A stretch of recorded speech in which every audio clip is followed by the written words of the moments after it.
อเมริกาโน่สักแก้วไหมครับถ้าคุณไลค์อเมริกาโน่คุณจะเลิฟเนสกาแฟอเมริกาโน่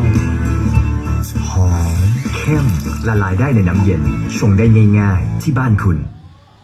ตรงเบอร์นี้แหละคนเท่ของเราถึงจะอยู่ในสายตาเพชรเพ้ง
แล้วผ่านไปเถอะผ่านไปเถอะ